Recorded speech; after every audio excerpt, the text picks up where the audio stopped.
अगर हम मीसा भारती और रोहिणी आचार्य दोनों की बात करें, रोहिणी आचार्य ने तो पॉलिटिक्स में एंट्री मारी। इससे पहले वो एक्स पे एक्टिव रहती थी और खास तौर पर जब उन्होंने किडनी डोनेट किया उसके बाद हर घर में चर्चा होने लगी कि ऐसी बेटी भगवान सबको दे। इस बात की उनको वाहवाही बहुत मिली। लेकिन अब वो सारण में उतरी हैं, जो पहले छपरा जाना जाता था। छपरा इसलिए लालू प्रसाद का गढ़ माना जाता है क्योंकि 1977 में लालू यादव पहली बार इस सीट से मैदान पर उतरे थे और संसद पहुंचे थे। उसके बाद 1989 हो, 2004 हो और 2009 हो, इसी सीट से लालू प्रसाद ने जीत हासिल की थी। तब से इस सीट को लालू यादव का गढ़ कहा जाता है। लेकिन उसके बाद 2014 और 2019 में राजीव प्रताप रूडी ने राबड़ी देवी और चंद्रिका राय दोनों को हराया। अब रोहिणी आचार्य मैदान में उतरी हैं। वो कह रही हैं कि यह सीट उनके पिता की रही है, ये उनकी विरासत है, इसे वापस लेकर के रहेंगे। सवाल यह है कि क्या आपको दिखाई पड़ता है कि रोहिणी आचार्य राजीव प्रताप रूडी को हरा सकेंगी, क्योंकि राजीव प्रताप रूडी के खिलाफ एंटी इनकम्बेंसी है? क्या इस तरह का मामला आपको कहीं दिखाई पड़ता है? और साथ ही साथ अगर हम मीसा भारती की भी बात करें तो 2 बार हार का सामना कर चुकी मीसा भारती, क्या आपको लगता है कि 2019 में जीत का स्वाद चख सकेंगी? क्योंकि इनका सामना भी रामकृपाल यादव से है, जो रामकृपाल यादव बता रहे थे अभी थोड़ी देर पहले कि लड़ाई राजा और रंग के बीच में। दरअसल इस सीट के हकदार रामकृपाल यादव ही होते थे, लेकिन उनसे ये सीट छीनी जा रही थी और तब उन्होंने आरजेडी का साथ छोड़ बीजेपी का दामन थामा था।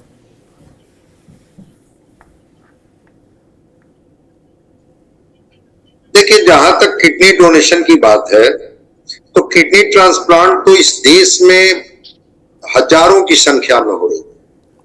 हजारों बेटियां, हजारों बहन अपने भाइयों को किडनी देती है। और महिलाओं के बारे में कहा जाता है कि थोड़ा उनका हृदय करुणा से भरा होता है, इसलिए वो त्याग में विश्वास करती है। क्योंकि लालू प्रसाद एक बड़े हाई प्रोफाइल व्यक्ति हैं, तो इनकी बेटी ने किडनी दी, इसलिए इस बात को बड़ा ये किया जा रहा है कि नहीं, ये तो जो दी है बिल्कुल। अगर रोहिणी आचार्य ने अपने पिता को किडनी दी है तो मैं मानता हूं कि एक त्याग की बड़ी बात है, होना भी चाहिए। पिता पुत्री का रिश्ता का एक सिंबॉलिक तो जरूर कहा जाएगा। यहाँ लालू प्रसाद जी को भी अपनी पुत्री ने किडनी दे करके और उनको आयु दी थी, ये एक अलग बात है। लेकिन लोकतंत्र में भावनात्मक चीजें बहुत मायने नहीं रखती। मीसा भारती अगर लोकसभा का चुनाव हार जाती हैं तो राज्यसभा में चली जाएंगी, और राज्यसभा में अगर हैं तो चूंकि लालू प्रसाद की बेटी है इसलिए उनको लोकसभा का भी टिकट उन्हीं के हिस्से में आएगी। भाई वीरेंद्र और रितलाल यादव काफी घूम टहल रहे थे, जैसे लग रहा था कि कहीं इस बार हमें पाटलिपुत्र से चुनाव लड़ने का मौका मिल जाए। लालू प्रसाद जी ने दोनों को बुला करके समझा दिया। रितलाल जी को समझा दिया कि भाई वीरेंद्र नहीं चाहते हैं, भाई वीरेंद्र को समझा दिया कि रितलाल नहीं चाहते हैं, और फिर वो अपनी बेटी पर उन्होंने दाव लगाई। ठीक बात है कि लालू प्रसाद की बेटी है तो लालू प्रसाद जी का तो सत्ता के केंद्र में एक अपनी धमक तो रही है। जिन कारणों से धमक रही है, एक पूरी बने हुए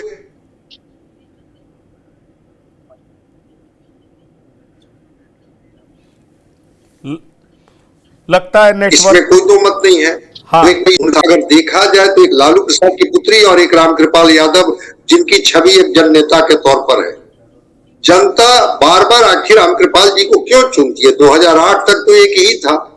2008 के बाद तय हुआ कि भाई 2 लोकसभाओं का पाटलिपुत्रा और पटना साहिब। तो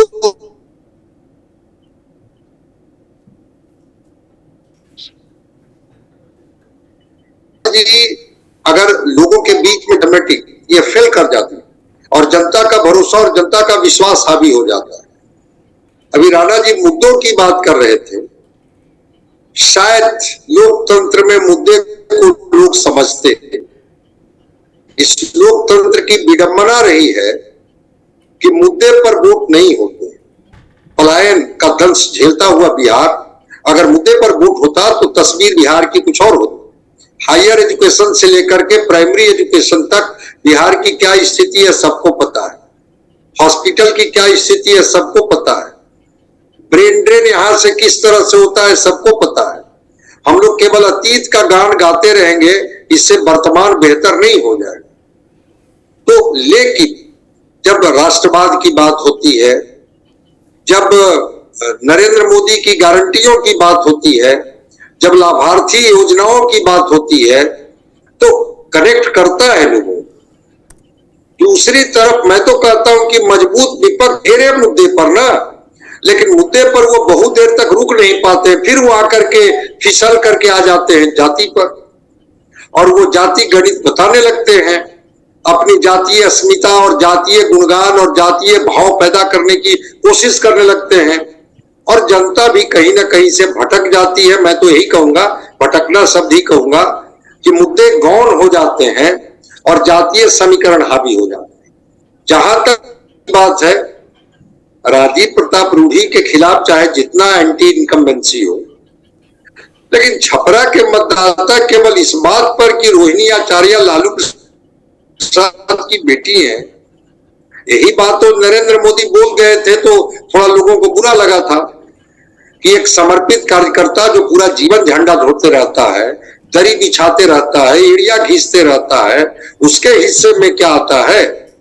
और चूंकि ये लालू प्रसाद की बेटी है, राबड़ी देवी लालू प्रसाद की पत्नी थी, उन्हीं चंद्रिका यादव लालू प्रसाद के समधी थे, उन्हीं के हिस्से में सारी चीजें आएंगी।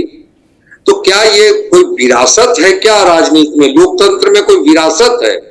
लड़े, एक लालू प्रसाद एक स्थापित नाम है और पार्टी उनको अधिकृत कर देती है। वो जिनको भी चुनाव लड़ाना चाहे वो पार्टी को उम्मीदवार हो जाते हैं, महागठबंधन को उम्मीदवार हो जाते हैं। ये बात ठीक है। पंकज हाँ, जी, एक चीज जोड़ना चाहूंगा। हाँ, पंकज जी, एक बात जोड़ना चाहूंगा। पाटलिपुत्रा हो या सारण हो, मैं दावे के साथ कह रहा हूं, रामकृपाल यादव सक्रिय नेता हैं, जमीनी स्तर पे काम करने वाले नेता हैं, नो डाउट। लेकिन यही रामकृपाल यादव राजद के सिंबल पर चुनाव लड़ते हैं, तो उनको भी यही स्थिति से सामना करना पड़ेगा जो मीसा भारती को अभी सामना करना पड़ा। सामाजिक समीकरण जब तक पक्ष में नहीं होंगे, बातें आप जितना भी बना लीजिए, सामाजिक समीकरण आपके पक्ष में नहीं होंगे, आप चुनाव नहीं जीत सकते हैं। मुद्दों पे वोटिंग नहीं होती है आज भी बिहार में। सामाजिक इक्वेशन, कास्ट इक्वेशन आपको बनाना होगा। ये स्थिति सारण में है। आज सच्चिदानंद राय के परिवार का नाम आ रहा है, या अरुण कुमार का नाम आ रहा है, या तमाम ऐसे भूमिहार नेता का नाम आ रहा है महागठबंधन की तरफ से महाराजगंज में, इसलिए क्योंकि भूमिहार को यदि हम टिकट देंगे महाराजगंज में, तो हो सकता है कि सच्चिदानंद राय छपरा के लोकल हैं, वहां रोहिणी आचार्य को भूमिहार समाज का वोट दिलवा दे। और मैं आपको दावे के साथ कह रहा हूं, नवादा में सामाजिक इक्वेशन का प्रयोग लालू यादव ने किया है। यदि विनोद यादव डेंट करने में सफल नहीं होते हैं, तो सीपी ठाकुर को बेटा जो विवेक ठाकुर मुश्किल में है वहां। इसी तरह आप औरंगाबाद में देखिए, सामाजिक इक्वेशन जहां जहां लालू यादव ने प्रयोग किया है, प्लस एमवाई इंटैक्ट है, वहां महागठबंधन के प्रत्याशी कंफर्ट पोजीशन में है। लेकिन जहां जहां इन्होंने यादवों को टिकट दिया है, यादव गैर यादव ओबीसी को कितना जोड़ पाते हैं। सीतामढ़ी में देख लीजिए, अर्जुन राय को टिकट दिया है। अर्जुन राय क्या कुशवाहा वोट को ऐड कर पाएंगे? क्या वैश्य समाज के वोट को ऐड कर पाएंगे? यदि ये दो वर्गों में यदि सीतामढ़ी में अर्जुन राय सेंध लगाते हैं, तो फिर देवेश चंद्र ठाकुर की राह आसान नहीं होगी। तो सामाजिक समीकरण बिहार में बहुत मायने रखता है। और मैं डॉक्टर संजय जी को कह दूं, यही राजद के सिंबल पे यदि रामकृपाल यादव लड़ ले, तो सब सक्रियता उनकी निकल जाएगी। वहां सामाजिक समीकरण बहुत बड़ा ये होता है। राजीव प्रताप रूडी आज राजद के सिंबल पे चुनाव लड़के देख लें, कितने राजपूत उनको वोट देंगे। मुन्ना शुक्ला इस ख्वाब में वैशाली गए हैं कि भूमिहार उनको पूरा दे देगा। मैं आज भी, हमारे यहाँ कुछ लोग वैशाली के आए थे, खासकर भूमिहार समुदाय के, उन्होंने यह स्पष्ट कर दिया है कि लालटेन के सिंबल पर मुन्ना लड़ रहे हैं। भूमिहार के वोटों में डिवीजन है। भूमिहार लोजपा को देना पसंद करेंगे, मुन्ना को नहीं देंगे, वोटों में डिवीजन है। तो सामाजिक समीकरण जहां जहां ये लोग साधने में सफल रहे हैं, एमओआई इंटैक्ट रहा है, वहां महागठबंधन कंफर्ट पोजीशन में है। संजय राणा आप कुछ कहना चाह रहे हैं? देखिए, ऋषि जी की बातें कुछ हद तक ठीक है, सामाजिक समीकरण होना चाहिए, लेकिन सामाजिक समीकरण के साथ साथ आपके पास अगर वैल्यू एड है, जो मारमा बोलता है पौवा पाव किलो का अगर बांट किसी तरफ रख दिया जाए, जो मोदी रूपी बांट है, तो पड़ना भारी हो जाता। देखिए, कोई भी कैंडिडेट, उन्होंने बोला कि फलाने नहीं जीतेंगे, फलाने नहीं जीतेंगे। हम तो देश में तकरीबन 543 लोकसभा सीटें हैं और सब बीजेपी के टिकट पे मान लो लड़ रहे हैं। हम बोलते हैं 98% या 95% ऐसे नेता हैं जो अगर पार्टी से निकाल दी जाए तो सबकी जमानत जब्त हो जाएगी। तो क्यों जीत रहे हैं? दो कारण होता है। एक तो होता है आपका पार्टी का सिंबल जिसपे लोग विश्वास करते हैं, और आपका पार्टी का नेतृत्व, यानी जो इस समय शीर्ष नेतृत्व उस पर विश्वास करते हैं।